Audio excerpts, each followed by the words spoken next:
Hi, my name is Tate Alpert, and I'm joined by my girlfriend. She's behind the camera. She didn't want to be filmed, but she's here.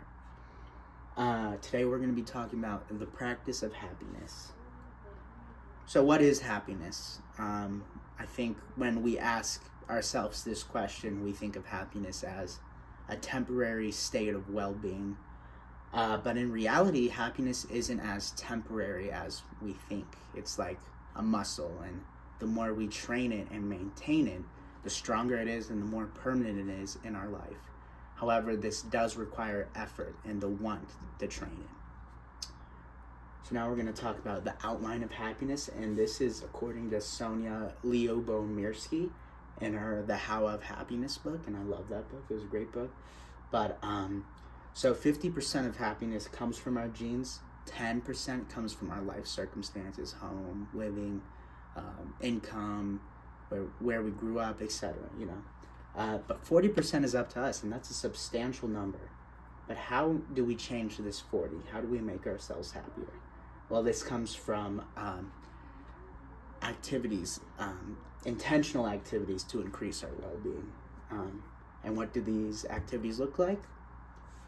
Well, throughout almost every single paper, book, assignment, social connectivity and social relationships have been the biggest thread. So, relationships. Actually, a Harvard study conducted by Robert Waldinger that tracked people's lives for 80 years revealed that the number one factor of happiness is close relationships. Social interactions and connections promote a sense of belonging and community.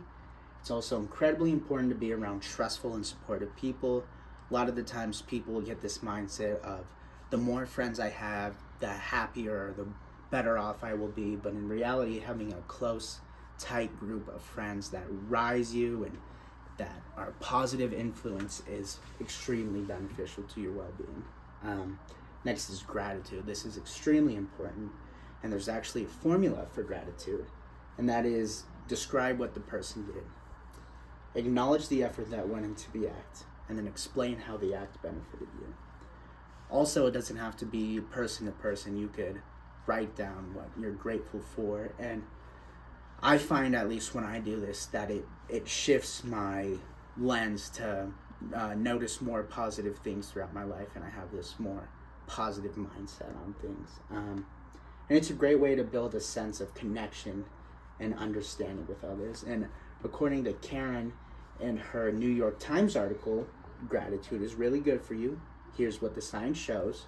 Gratitude also reduces symptoms of depression and anxiety, as well as increasing self-esteem, while also improving satisfaction with your daily life. So, gratitude is incredible, amazing.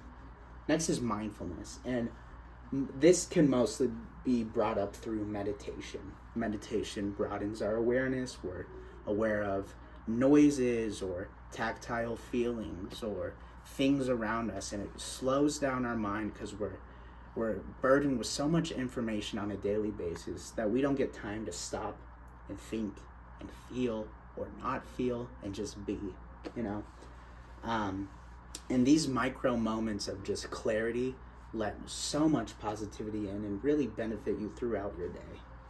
Next is generosity. Giving to others is pleasurable, plain and simple, and actually in nations where people give more often, well-being is higher and happiness is higher. And contributing to something greater than ourselves gives us a sense of purpose, which also maintains happiness. This is a thread. We're going to talk more about something greater than ourselves throughout this presentation.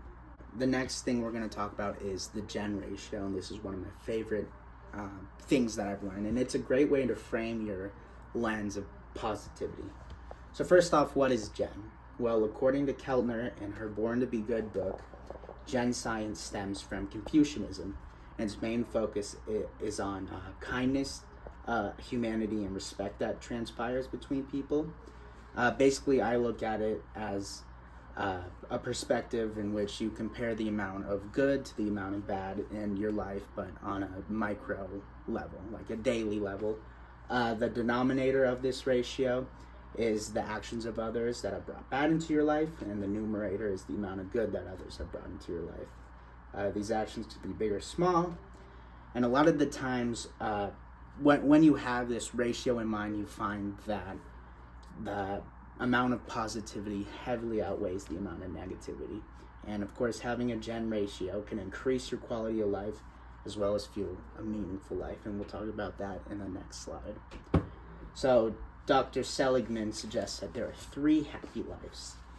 First one is the pleasant life, and this is the life with least engagement or meaning, and that's just a life of materialism and luxury, money. Sure, these things are enjoyable when we first get them, but we find that they fade very quickly, and so does the positivity that comes with them. Next is the good life, and this is just knowing your strength and making your life around that strength. And this isn't a bad life. This is a good life. It has a good amount of engagement, but there's a life that with a little bit more, and that's the meaningful life. And that's where we know our highest strengths. We use them, but we use them for something greater than we are. And that promotes this sense of collective well-being, while also helping ourselves in the process. So it's a win-win scenario. So if you're still skeptical about being happy, let me just provide all the benefits of happiness. So I think, first off, you feel well when things are going well. And this means that usually when you're in a negative state or not in a positive state, a neutral state, you could be in good moments and you think, okay, when is this gonna go wrong? Something's off here, everything's going too good. And this causes you to be out of the moment, out of the savoring of it. But when you're happy and things are going well, you're able to fully savor it and be in it, and it's truly amazing. Not only that, but you're bound to get into negative moments when you're practicing happiness. That's okay, that's normal. But you're able to bounce back quicker and with more hope than had you not been practicing happiness. Also, you feel like you're connected to something bigger than yourself, which again circles back to that meaningful life, the life with the strongest engagement. It improves your mental health by shifting from negative emotions, and it makes negative rumination harder. This is fantastic. I struggle with negative rumination, so bada bing, that's a good one. Your memory stays sharper longer when you're in good relationships. Incredible. I mean, the idea that it could hypothetically combat memory loss is truly groundbreaking. It just shows how programmed we are to be happy. It increases your self-esteem. It increases your satisfaction with life. It improves your sleep. I mean, wow. Promotes a sense of social connectivity, which, as we know, is very important for happiness, which is interesting because it's important for happiness, but it also fuels happiness. So it's this cycle, and it's a good cycle. And circling back to the 80-year Harvard study, it actually shows us that you can live longer from being in more stable relationships, which is truly phenomenal. And I mean, there is a way to increase your lifespan, and that's by being happy. I mean, it's a win-win. So to sum it all up, I want to leave you with a final thought. In a world of mistrust and bigotry, we can rise above it and become connected through our human nature. We can lift each other up instead of tearing each other down. We can come together instead of standing divided, and we can truly work towards something greater than ourselves. How? Through the power of positivity. The question is, do you want to be happy? And this is my works cited.